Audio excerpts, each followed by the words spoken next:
느낌을 풀어내는 신실한 우정입니다. 저희가 지금 한 3주 정도 연속해서 그 다윗과 요나단의 이야기들을 함께 확인하고 있습니다. 요나단은 하나님의 마음과 또 하나님 나라의 관점으로 계속해서 다윗을 영적으로 회복시키는 모습을 우리에게 보여주고 있습니다. 지난주에는 17절 말씀을 읽어보시면 아시겠지만 마지막에 그 낙심과 염려와 두려움의 끝으로 가던 다윗을 요나단이 계속 격려해서 마지막에 어떤 일이 벌어집니까? 17절 말씀 한번 보겠습니다. 17절 시작. 다윗에 대한 요나단의 사랑이 그를 다시 맹세하게 하였으니 이는 자기 생명을 사랑함 같이 그를 사랑함이었더라. 아멘. 자신의 생명을 건 사랑, 그 요나단의 사랑이 바로 다윗으로 하여금 다시 하나님의 언약을 붙잡게 했어요. 할렐루야. 우리가 그것이 지난주의 결론이었습니다. 오늘도 계속해서 이 다윗을 회복시키는 요나단의 사역들은 계속 이어지고 있습니다. 오늘 18절부터 23절까지 위에 보시면 한 묶음으로 되어 있습니다.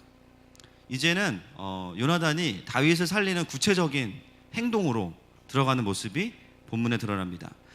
오늘 요나단은 다윗을 어디에 숨어 있으라고 이야기하냐면 그 들에 있던 19장에서 경험했던 구원을 경험했던 그 들에 바위 곁에 숨어 있으라고 이야기합니다. 그리고 약속을 하죠. 어떤 약속을 하냐면 요나단이 가서 사울이 다윗을 죽일 의중이 있으면 내가 와서 어떻게 하겠다고 이야기해요? 화살을 쏠 때 가까운 쪽에 쏘겠다. 그러면 죽일 의중이 있으면 멀리 쏘겠다. 그러면 도망가라.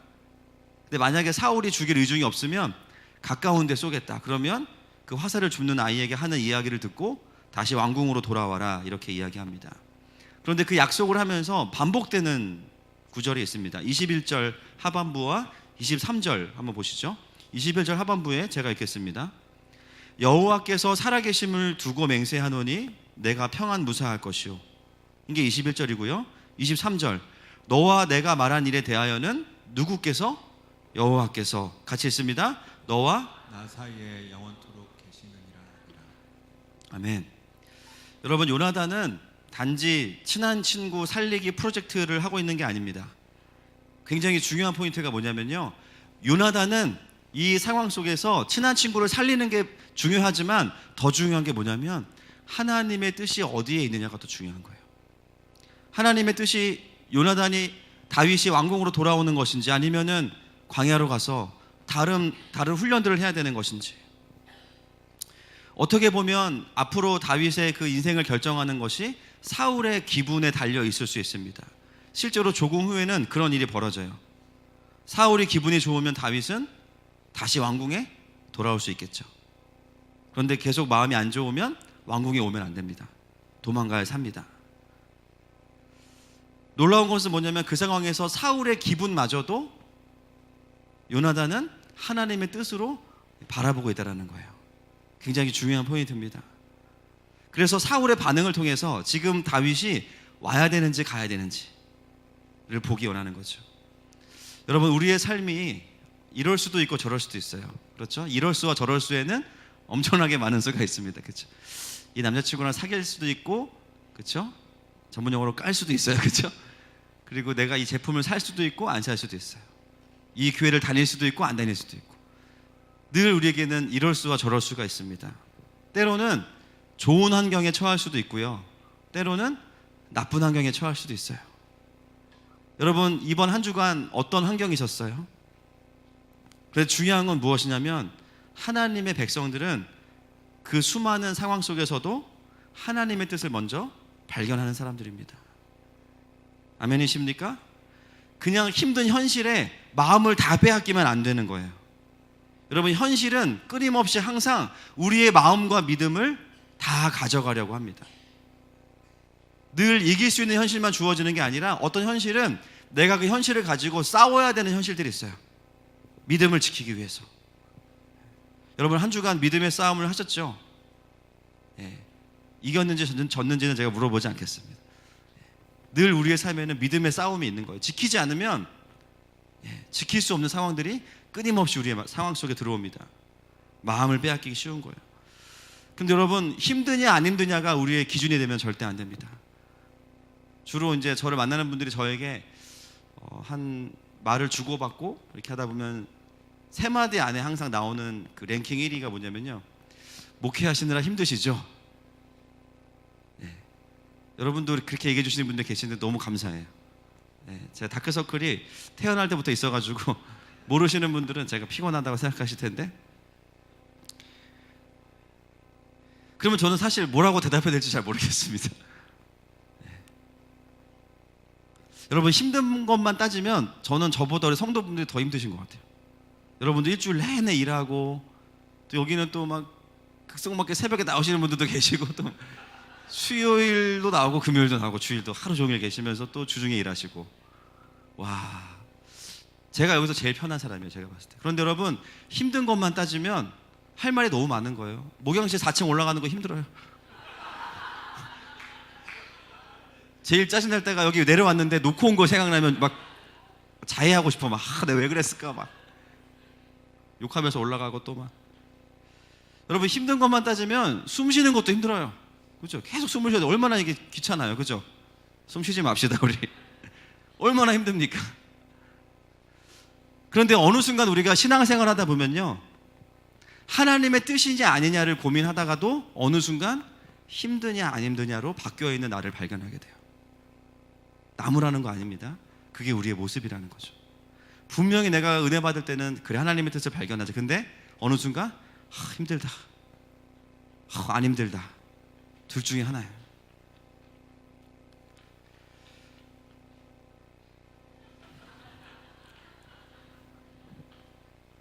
얼마나 힘들겠어요, 뛰어다니느라고.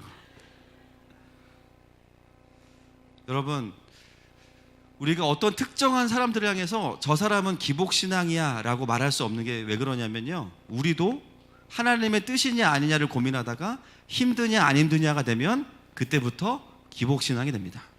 그러니까 기복신앙이라고 써붙이고 다니는 게 아니에요. 본질을 추구하다가도 어느 순간에 하나님의 뜻에 대한 갈망과 그 관심을 잃어버리는 순간 우리는 힘드냐 안 힘드냐를 바뀌면서 신앙이 조금 달라지는 거예요. 여러분, 오늘 본문에서 기복신앙을 적용해 보면 이렇게 기도하는 게 맞습니다. 만약에 다윗이 기복신앙에 빠졌다면 어떤 기도를 하겠습니까? 여러분, 어떤 기도 하실 것 같아요? 이런 기도 하겠죠. 하나님, 사울의 마음을 다시 평안하게 해주십시오. 그러면서 막 사울 안에 있는 귀신들을 막 대적하고 막 방언하고 막 떠나가라 그러고 막 다시 저를 왕궁으로 가서 안락하고 편안한 생활을 하게 해주십시오. 그리고 저를 기름 부으셨잖아요. 그러면 다음 왕이 되게 해주시겠죠. 그러면서 기도하겠죠. 이게 뭐예요? 기복신앙인 거예요. 그렇게 기도했는데 이제 어떤 일이 벌어집니까? 사울이 나를 죽이려고 그래. 이건 있을 수 없는 일인 거예요. 근데 기도했는데 주님 분명히 들어주신다고 한 것 같은데, 분명히 내가 잘 되게 해달라고 그렇게 얘기했는데 이게 뭐야? 하나님 나 안 사랑하시네? 이렇게 반응하면서 현실이 다 왜곡돼 보이는 거죠. 심지어 누구도 꼴보기 싫을까요? 요나단도 꼴보기 싫은 거예요.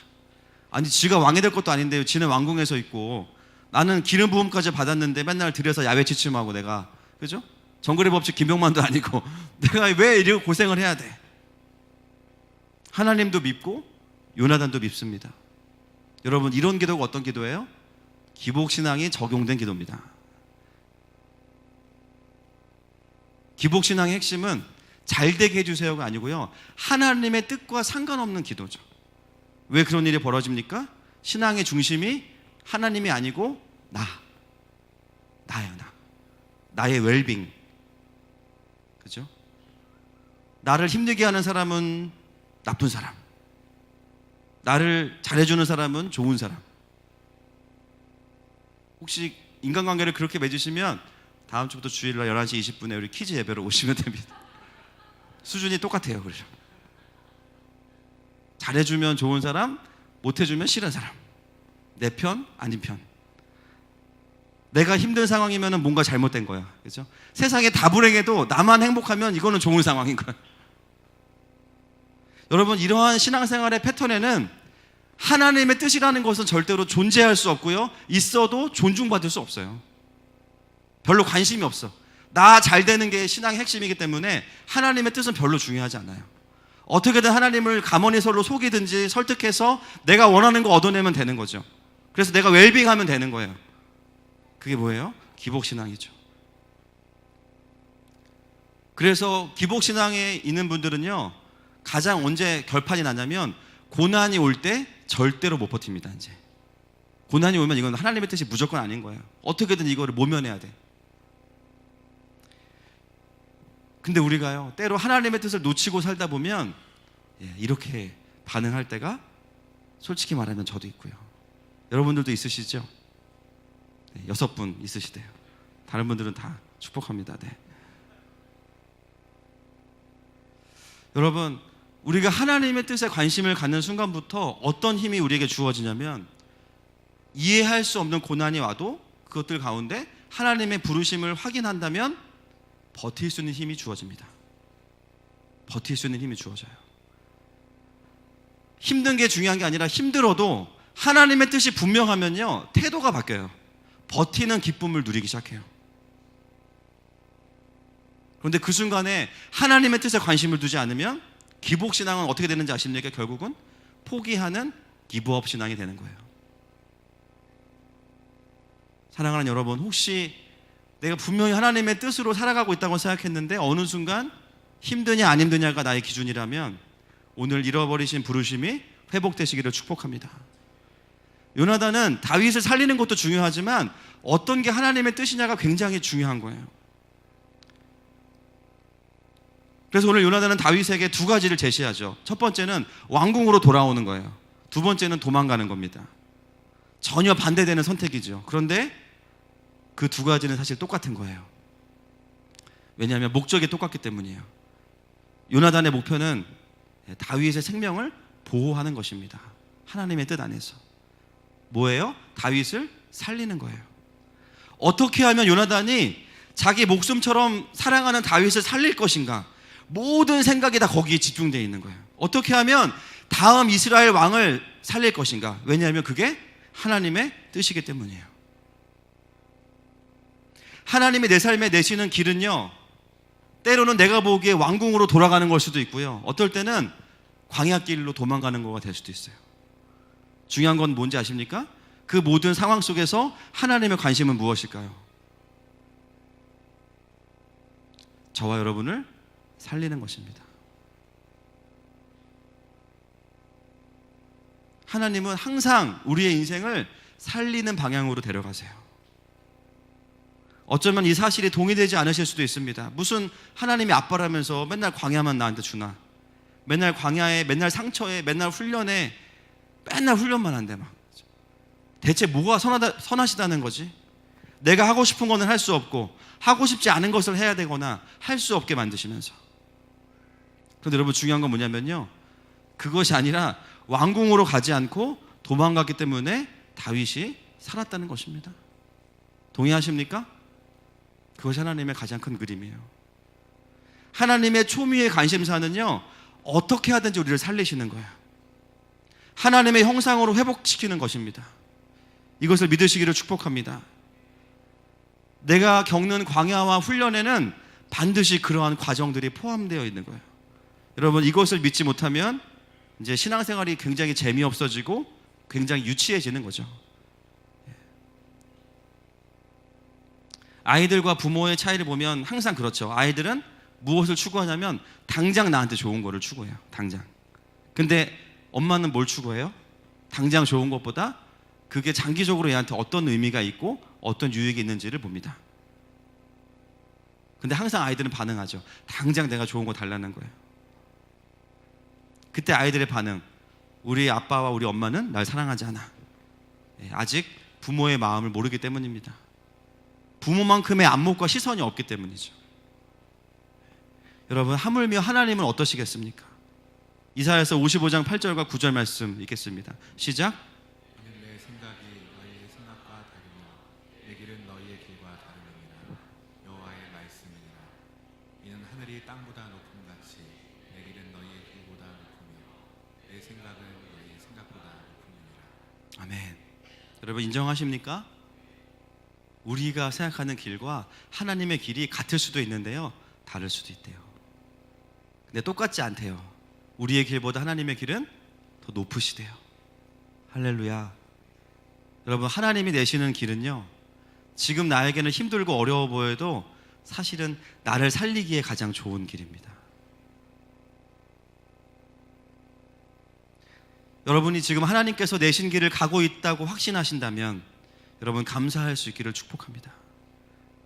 그 직장을 감사하세요. 그리고 그 가정을 감사하십시오. 그리고 내가 있는 자리를 감사하십시오. 그리고 그 길을 기쁘게 갈 수 있어야 됩니다. 물론 내가 원하는 길이 아니고요, 좀 더 쾌적한 길이 아니어서 불평할 수 있죠. 그러나 왕궁으로 간다고 하면요, 사명도 이루지 못하고 바로 죽는 거예요. 하루 이틀은 살아있을 수 있지만. 그래서 여러분, 하나님의 백성들은 항상 꽃길만 걸으면 안 돼요. 동의하십니까? 때로는 광야도 걸어야 됩니다. 옆 사람에게 고백합시다. 하나님이 내시는 길을 걸어갑시다. 그래야 삽니다. 다윗에게 이 광야의 삶은 하나님으로 하여금 다시 다윗으로 하여금 하나님만을 의지하게 만들죠. 그리고 하나님과 친밀해지는 과정으로 다윗을 인도해 가십니다. 우리의 문제는요, 광야의 길을 가면서 다윗처럼 반응하지 않는다는 거예요. 그래서 광야를 누려야 되는데요, 못 누려요. 못 누리면 어떻게 됩니까? 불평하죠. 그리고 수료하지 못합니다. 그럼 어떻게 돼요? 계속 광야를 도는 거예요.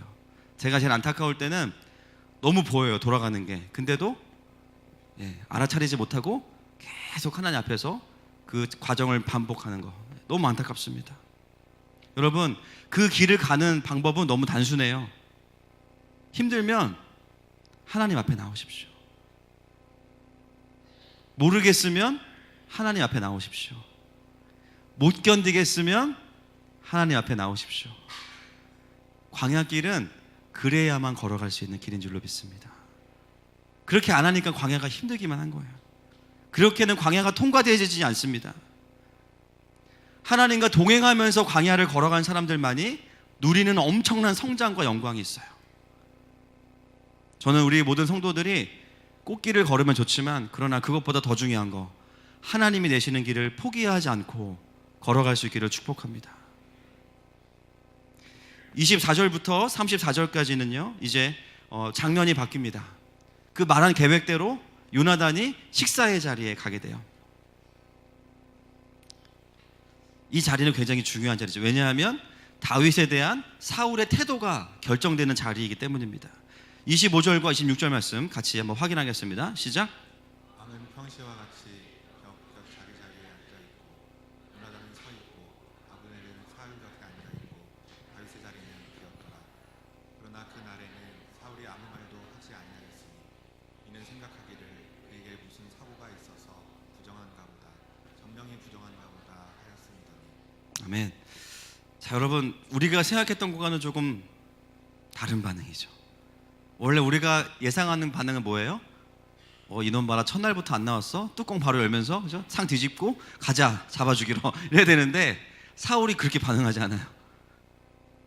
어떻게 반응해요? 다윗에게 어떤 부정한 연고가 있겠지라고 다윗을 이해하고 있죠. 굉장히 좀 아이러니합니다. 여러분, 성경에 얼마나 객관적인지 몰라요.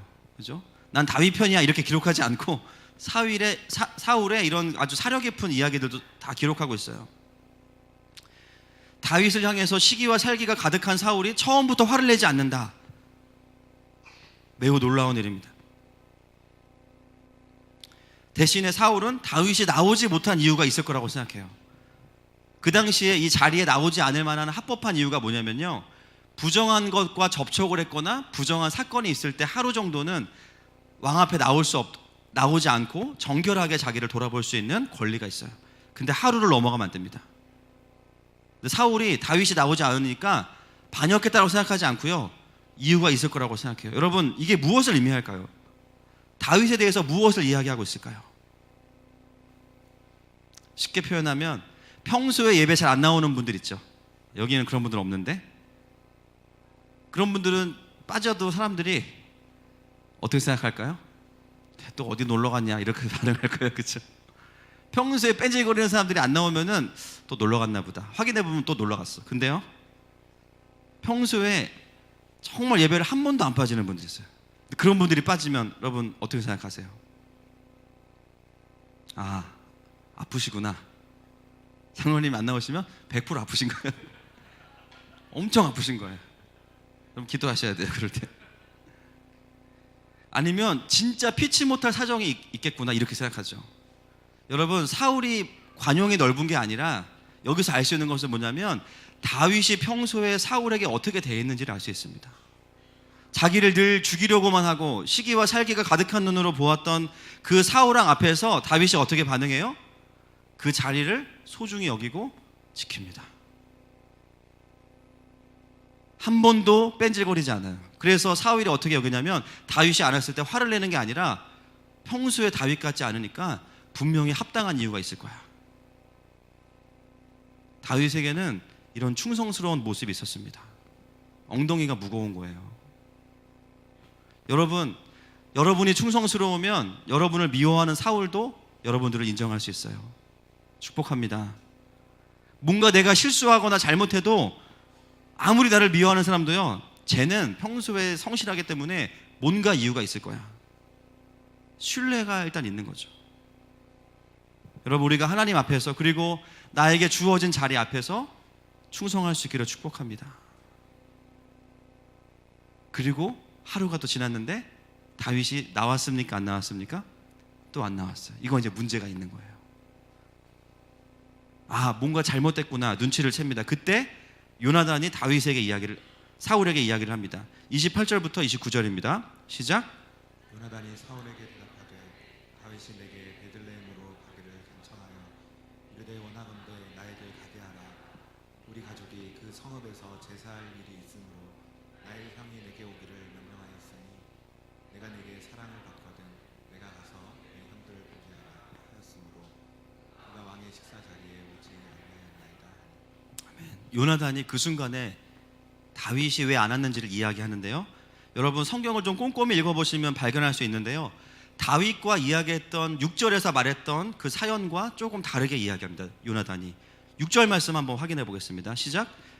내 아버지께서 만일 나에 대해서 자세히 묻거든 그때 너는 말하기를 다윗이 자기 성읍 베들레헴으로 급히 가기를 내게 허락하라 간청하였사오니 온 가족을 위하여 거기서 매년제를 드릴 때가 되니이다 하라. 여러분, 차이점이 발견되실까요? 짧은 시간이지만 그 차이점이 되게 중요합니다. 사실은 저는 백골부대가 아니고 공군을 나왔습니다. 백골부대보다는 굉장히, 공군 출신들도 계신데 뭐 우리끼리 다 인정하잖아요, 그죠? 뭐 나라를 지키겠다 저도 사실 공군을 간 거는 나라보다는 이제 여자친구를 지키려고 공군을 갔습니다. 대부분이 이제 행정병이고 좀 자유롭고 싶어서 오는 분들이 대부분 공군에 뭐 아닌 분도 있어요. 그러나 저는 그랬습니다. 그래서 백골부대와는 비교할 수 없을 정도로 저 같은 친구들이 많았는데, 그러다 보니까 이제 좀 개념이 없는 그런 군인들이 좀 있어요. 저는 오늘 이렇게 군대에서 은혜 받은 얘기, 뭐 주님이 뭐 나를 누굴 붙여주셨다 이런 얘기와 반대되는 얘기를 지금 하려고 합니다. 제가 이제 상병 때 내무반에 이제 막내로 들어온 그 이등병 한 명이 이제 개념이 없어도 너무 없는 친구가 이제 들어오셨어요. 그래가지고 막 이등병인데 누워 자고 막 이제 이런 친구인데, 제가 내무실에서 상병인데 이제 한참 중간에서 이제 실세로 일을 할 때입니다. 근데 이제 뭐 청소를 하다가 그날 이제 고참 중에 가장 무서운 고참인 병장이 있었는데요. 이름도 까먹지 않습니다. 김한준 병장이라고 했는데, 그 병장님 어디 가셨냐고 그 막내 이등병한테 물어봤어요. 그냥 궁금해서 물어본 거예요. 단지 궁금해서. 근데 이제 이 친구가 어떻게 했냐면 이제 조금 후에 갑자기 문이 완전히 거의 반 박살나면서 그 김한준 병장이 들어온 거예요. 다짜고짜 저에게 이제 뺨을 때리고 욕을 막 하는 거예요. 그래서 막 버릇이 없다고 막 그러면서, 저는 맞으면서 내가 왜 맞아야 되나 잘 모르겠더라고요. 일단은 다 맞고 나서 이제 사태가 진정이 되고 들어보니까 어떤 일이 있었냐면, 그 막내 이름을 제가 기억하고 싶지 않은지 기억이 안 나요. 그 이등병이, 제가 이제 그 병장님을 찾으니까 그 병장님을 찾으러 간 거예요. 가서 그 병장님한테 김한준 병장님, 차성목 상병님이 지금 빨리 오랍니다. 이렇게 얘기를 한 거야.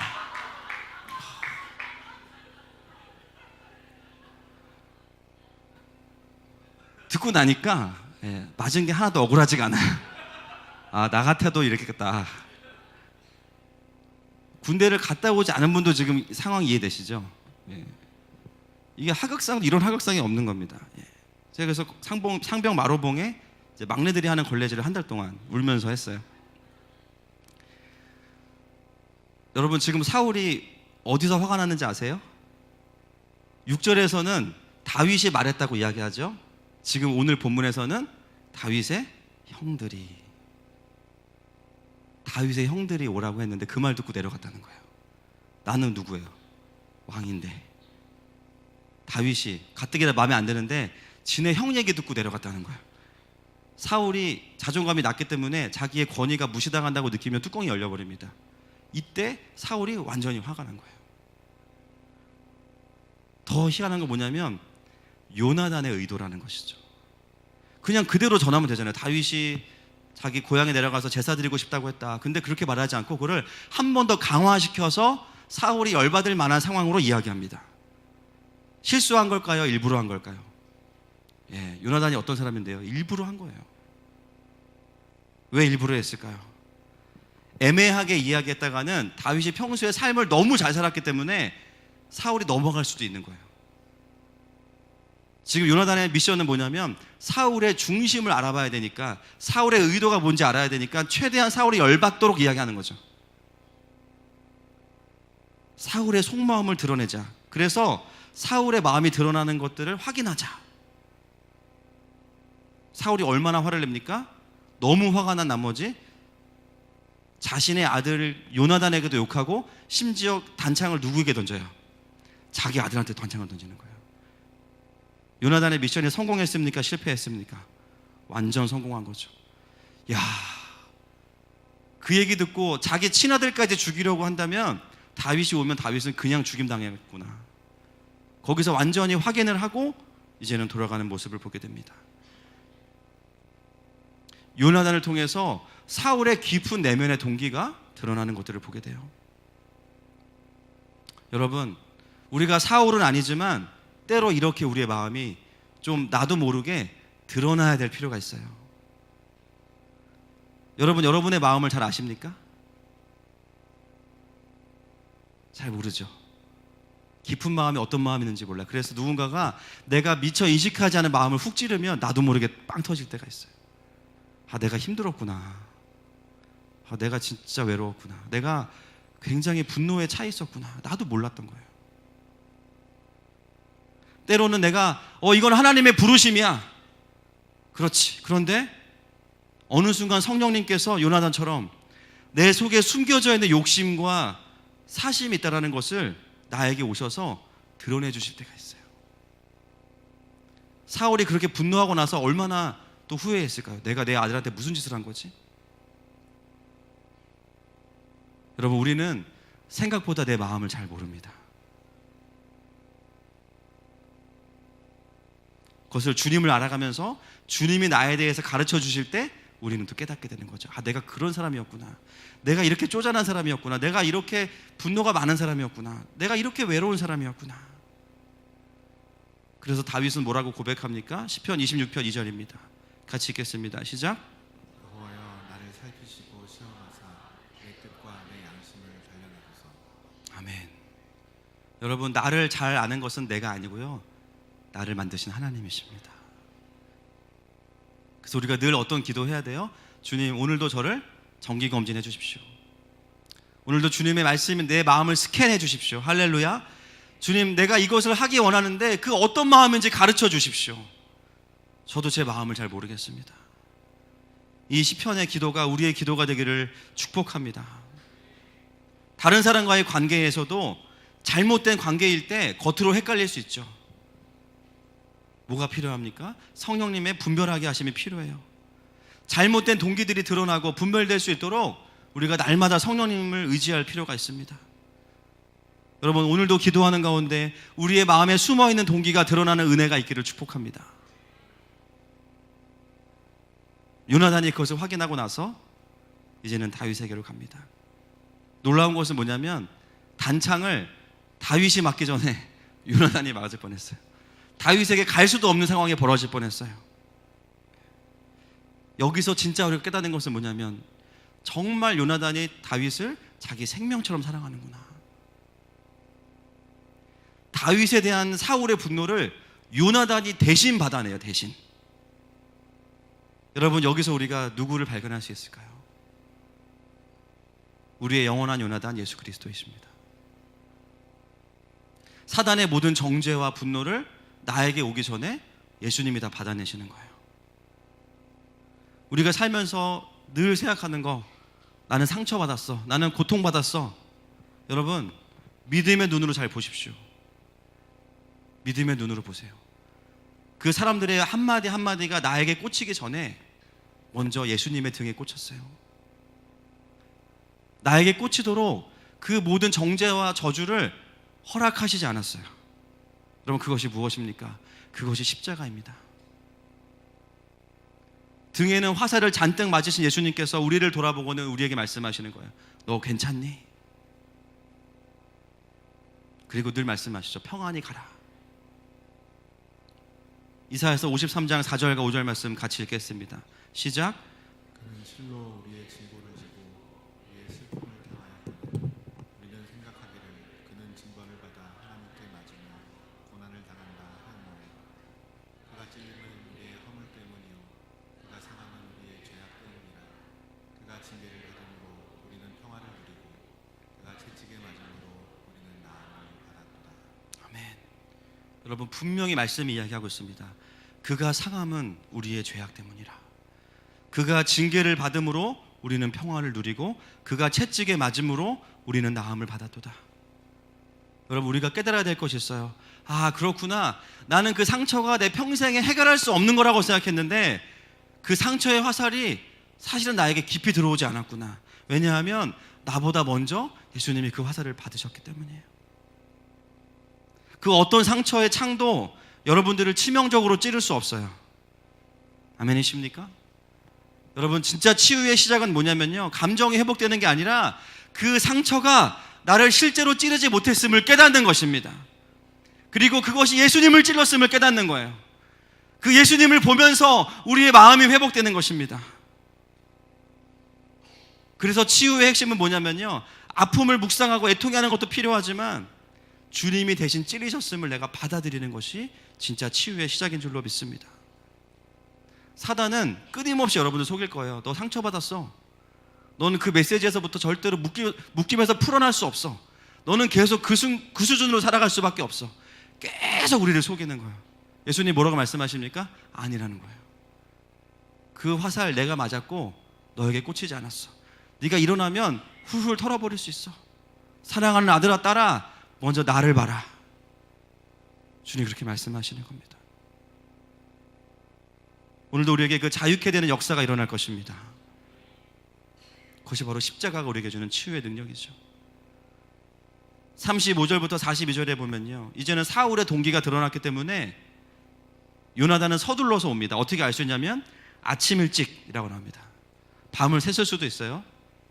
날이 밝자마자 요나단은 빠르게 다윗에게 갑니다. 약속한 대로 그대로 행해요. 아이를 데리고 가서 화살을 멀리 쏴야 됩니까? 가까이 쏴야 됩니까? 멀리 쏴야죠. 그리고는 다윗에게도 그 사실을 알립니다. 평안히 가라. 그리고 그 아이를 돌려보내고 나서 오늘 본문의 마지막 장면인 41절과 42절 41절 말씀 같이 읽겠습니다. 시작. 아이가 가매 다윗이 곧 바위 남쪽에서 일어나서 땅에 엎드려 세 번 절한 후에 서로 입 맞추고 같이 울되 다윗이 더욱 심하더니. 친구 사이에 다윗이 요나단에게 뭐 하고 있죠? 세 번 절하고 있습니다. 여러분, 우리나라 문화로 생각하시면 안 됩니다. 그거 아닙니다. 아이고 아니에요. 왜 세 번 절해요? 그들의 문화 안에서 보면 완전한 경애와 복종입니다. 완전한 경애와 복종. 요나단을 향한 완전한 신뢰의 표현. 네가 나를 살렸구나. 너와 네 안에 계신 그 하나님을 내가 인정한다. 세 번 절합니다. 그 다음에 어떻게 해요? 울되 누가 더 심하게 울어요? 다윗이 심하게 웁니다. 여기서 포인트는 뭘까요? 더욱 심하게. 다윗이 요나단보다 더 울었다는 것은 무엇을 의미하겠습니까? 요나단이 베풀어진 그 은혜가 다윗에게는 정말 많이 감격이 되고 감사하다는 것이죠. 생명을 내어주면서 자신을 지켜준, 약속을 지킨 요나단 앞에서 다윗이 보일 수 있는 최고의 반응, 정직한 반응이 바로 더욱 심하게 우는 거였어요. 여러분, 정말 우리에게 생명을 내어주시고 우리를 구원하신 십자가 앞에서 우리가 보여야 되는 반응이 무엇일까요? 그 십자가를 우리에게 주신, 예수 그리스도를 우리에게 보내주신 하나님을 향한 세 번의 경배, 완전한 복종과 그 사랑 앞에 목 놓아 우는 거. 여러분, 우리가 할 수 있는 건 그거밖에 없어요. 사역 주님이 하십니다. 우리가 할 수 있는 건요, 진짜 그거밖에 없어요. 예수님도 우리를 바라보시면서 눈물을 흘리시지만 사실은 구원받은 우리가 더 많이 감사해서 울 수밖에 없어요. 여러분, 그게 신앙생활입니다. 예수님이 십자가에서 잔인하게 죽으신 게 슬퍼서 우는 게 아닙니다. 그분이 나에게 신실하게 행하신 그 사랑 앞에서 그냥 너무 감사하고 송구해서 우는 거예요. 그냥 나를 살려주신 그 은혜 때문에. 요나단의 생명을 다한 헌신은 다윗에게 지난주에는 언약을 일으켰죠. 맹세. 오늘은 무엇을 일으키냐면 그의 묶인 감정을 완전히 풀어줍니다. 의지적으로 맹세했지만 전 인격적으로 그에게는 그게 풀어지지 않아요. 그런데 요나단의 그 생명을 건 헌신을 바라보면서 언약대로 반응하는 모습을 보면서 다윗의 전 인격이 그 언약 앞에 완전히 통합적으로 반응하게 되는 것입니다. 여러분, 우리가 예수님의 십자가를 이해할수록 믿음이 생길 뿐만 아니라 그 십자가의 은혜와 사랑은 우리의 마음에 깊은 울림과 감동이 됩니다. 말이나 논리가 아니라 눈물로 고백되어지는 거예요. 감사해서 눈물이 흐른다는 것은 복음에 대한 건강하고 정직한 반응이죠. 오늘 우리 가운데 십자가 앞에서의 눈물을 잃어버린 분들이 있다면 그 감정이 풀어지기를 축복합니다. 오늘 찬양하는 가운데 그 눈물이 터질 것입니다. 그리고 42절에서 고백하는 거예요. 요나단이 다윗에게 이르되 평안히 가라. 우리 두 사람이 여호와의 이름으로 맹세하여 이르기를 여호와께서 영원히 나와 너 사이에 계시고 내 자손과 내 자손 사이에 계시리라 하였느니라 하니 다윗은 일어나 떠나고 요나단은 성읍으로 들어가니라. 요나단은 다윗을 완전히 회복시켜서 파송합니다. 그 은혜로 20년 가까운 시간을 하나님 안에서 무사히 성령 충만하게 훈련받으면서 보내고 다시 왕의 자리로 귀환을 하게 돼요. 다윗은 안락한 왕궁과는 멀어졌지만 하나님과는 가까워졌습니다. 사울의 킹덤과는 멀어졌지만 하나님의 킹덤과는 가까워졌어요. 요나단의 모습을 우리가 3주 정도 정리하면서 오늘 설교의 제목을 이렇게 잡은 것이죠. 묶인 자를 풀어내는 신실한 우정. 묶인 자를 풀어내는 신실한 사랑. 요나단을 통해서 우리에게 보여지는 바로 하나님 아버지의 사랑인 줄로 믿습니다.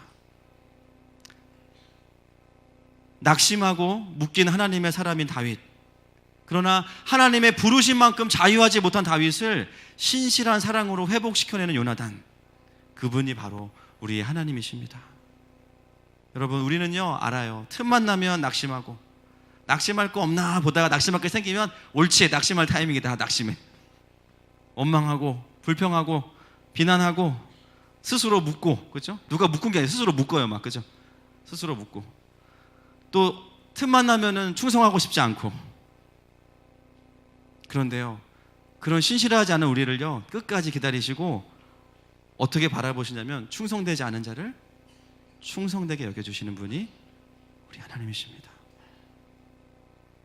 너 왜 이렇게 불성실하냐 정죄하지 않으시고 더 우리가 불성실하면 더 성실하게 우리에게 다가오셔서 야, 이게 진짜 언약이야, 이게 진짜 사랑이야, 우리의 믿음을 회복시켜 주시는 거예요. 그분의 그 사랑이 우리를 모든 묶임에서 풀어지게 하는 것입니다. 그래서 다윗은 오늘 처음에 그 믿음을 회복하고 처음에 마음을 회복하고 돌아가게 돼요. 제가 오늘 예배하기 전까지 오늘도 뭐 간증이 너무 많지만 개인적으로 두 번의 하나님의 각각 다른 일하심들을 듣고 올라왔어요. 제가 개인에게 동의를 구하지 못해서 나누지 못하지만 근데요, 각각 다른 두 이야기지만 결국은 똑같아요. 뭐냐면 처음 하나님께서 말씀하신 게 맞았다라는 거예요. 그게 맞았다는 거예요. 어떤 사람은 좀 뺑 돌아서 다시 그 자리를 갔고 어떤 사람은 바로 돌이켰지만 하나님은 신실하신 분이십니다. 앞과 뒤가 맞는 분이세요. 변덕이 없는 분이세요. 동의하십니까? 다시 처음에 그 믿음의 자리로 오늘도 우리를 부르고 계세요. 여러분, 믿음의 길을 가면서 누리면서 가려면요, 어떻게 해야 되냐면요, 이 약물고 가면은 지쳐요. 믿음이 일어나야 되고요. 할렐루야. 그리고 내 마음이 풀어져서 울 때 울고 웃을 때 웃으면서 가면 계속 할 수 있어요. 동의하십니까? 그래서 나의 믿음과 인격이 통합적으로 하나가 돼서 부르심의 길을 가다 보면요, 그 길을 갈 수 있는 거예요. 오늘 의지로 순종하는 분들 너무 귀하시지만 감정이 더 풍성해지기를 축복하고요. 내가 혼의 차원으로 신앙생활을 하는 분들, 우리의 영 안에 믿음의 고백이 선포될 것입니다. 그리고 하늘마음교회는요, 낙심하고 묶인 자들을 아버지의 사랑과 복음으로 풀어내서 계속해서 도시 안으로 들여보내는 요나단 공동체가 될 것입니다. 이 시간에 우리 주님 앞에 나아가십시다.